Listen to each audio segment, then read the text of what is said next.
Hey everybody, this is D Hunter, bringing another action figure review.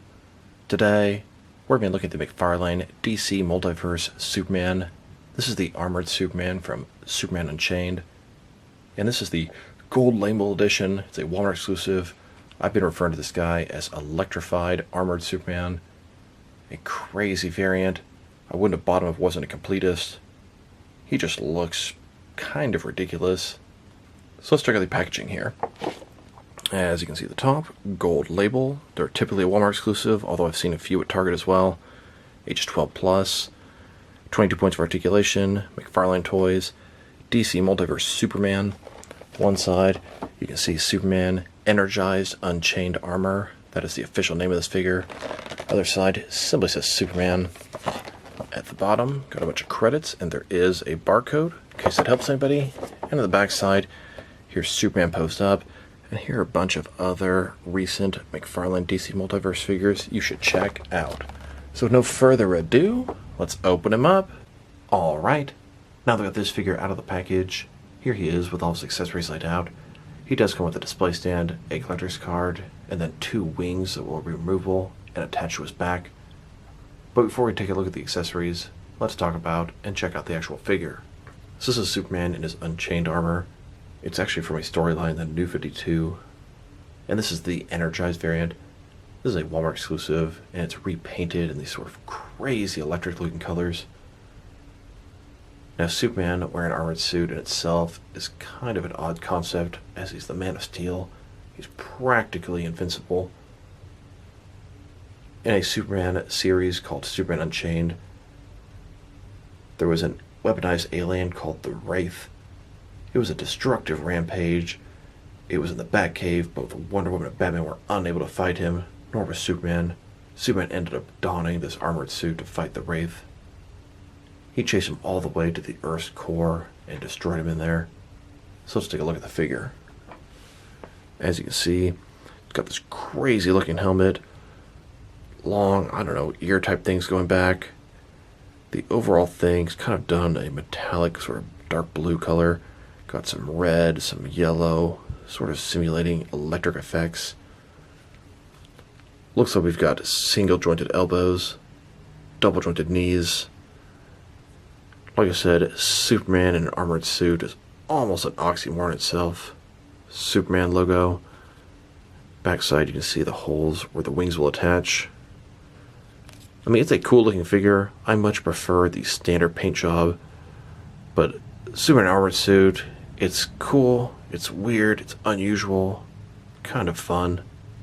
And just a closer look at his helmet or head sculpt. I mean, it looks good. An armored head on top of this armored Superman body. Got some dark blue, some yellow, some red.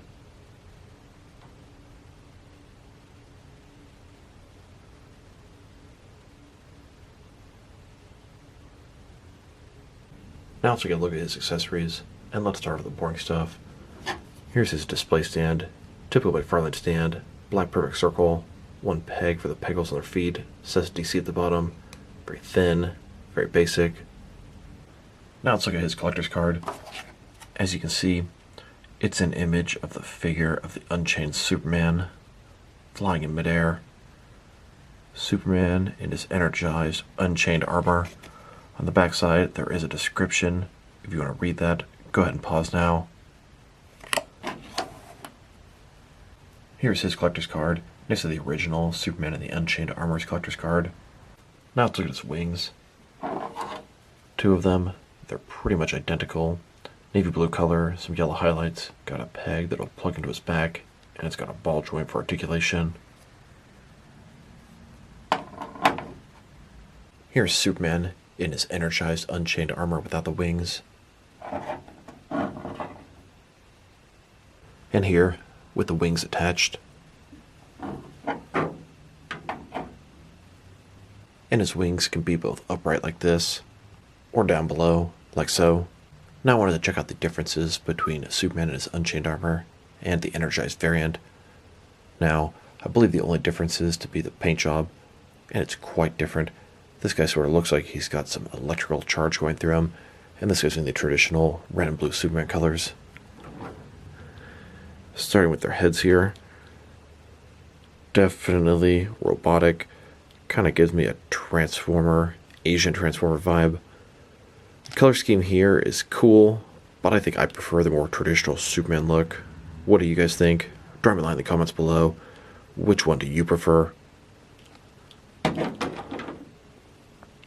Now that we've taken a pretty good look at both the figure and his accessories, now let's check out his height.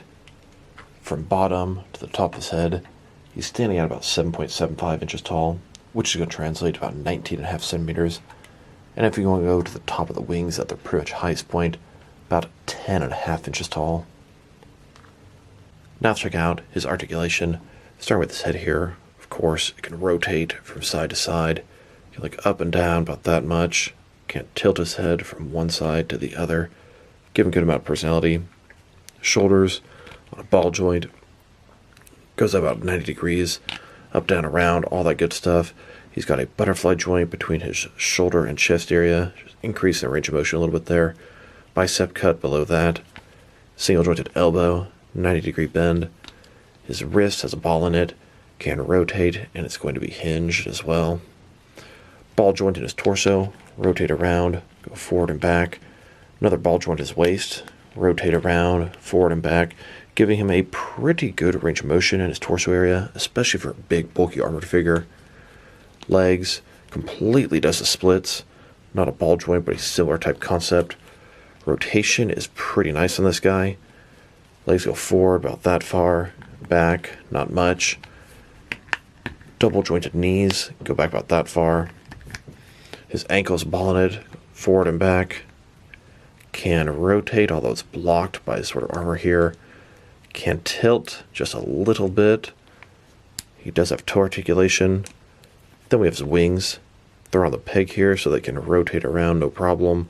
There's a ball joint so they can also really just do anything you want them to do. Now I do notice mine already has stress marks here, so be careful with those.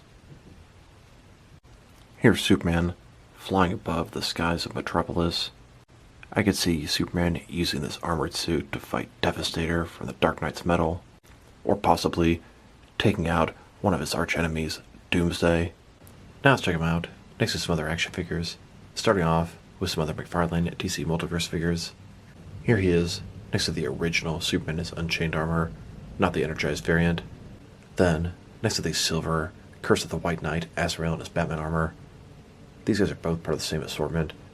They are Walmart exclusive gold label edition paint variants of some pretty cool figures. Now the previous assortment like this, it was the Unmasked Red Hood and the White Templar Azrael.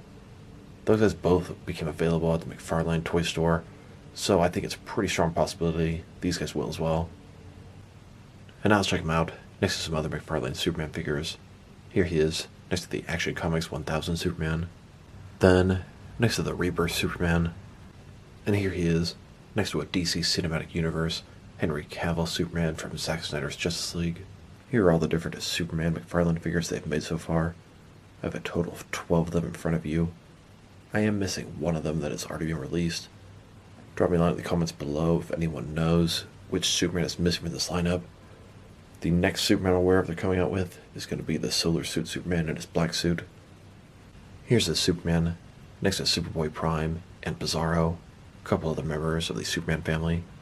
Here is Superman in his armored suit next to Batman in his armored Hellbat suit. These guys make for a pretty good pair, world's finest.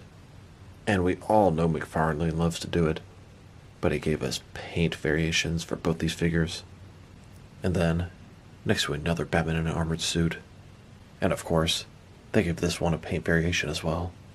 Now let's check him out, next to some other recently released McFarlane DC Multiverse figures. Here he is, next to a couple of Lex Luthor figures.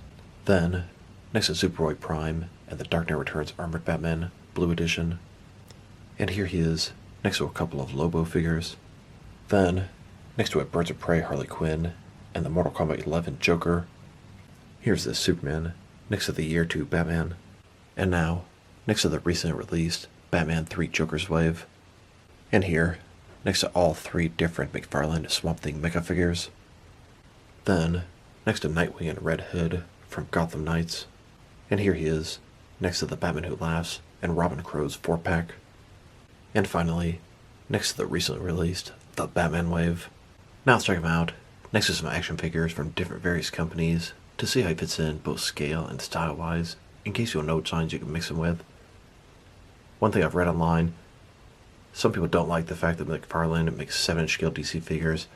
A lot of people prefer the 6-inch scale, and I've seen a lot of people say they'll still buy these armored figures because you can kind of fudge them in with these smaller figures. They should be larger. We're going to start off with the comparisons with some of the larger action figure lines I collect and work way smaller, and I'm going to include as many Superman figures as I can during these comparisons. Since we already checked him out with a bunch of McFarlane Superman figures, here he is with a bunch of other McFarlane figures. In front of you are 5 different action figure lines, all from McFarlane toys, all 7-inch scale. Then, with some more McFarlane toys, these are from different various video game properties. And now, next to some Jack-specific wrestling figures. And here he is, next to some DST or Diamond Select toys. Then, next to some DC Direct and DC Collectibles figures. And here, with some NECA figures. Then, next to some Mattel wrestling figures. And now, next to some Jazzwares AEW wrestling figures. And here he is, next to some Mezco 112 collective figures. Then, with some Mattel DC Universe Classics and Multiverse Superman figures. And here, next to some Mafex figures. Then, with some Hasbro Marvel Legends. And here he is, next to some SH Figure Arts action figures. And finally, next to some Jazzwares Fortnite figures. Overall, this is a pretty cool McFarlane DC Multiverse figure. Superman in an armored suit is a pretty interesting concept in itself. You really shouldn't have to do that. That just tells you how strong that opponent Wraith was. This guy looks pretty cool. I'd say he almost looks cooler than the traditional colored Unchained armor Superman, although I still prefer the classic red and blue color scheme. This guy's articulation is pretty good. It'd be nice if he had double jointed elbows, but it's really not a big deal. Big bulky armored suit doesn't have to be super articulated. The sculpt and paint job are excellent, no issues there.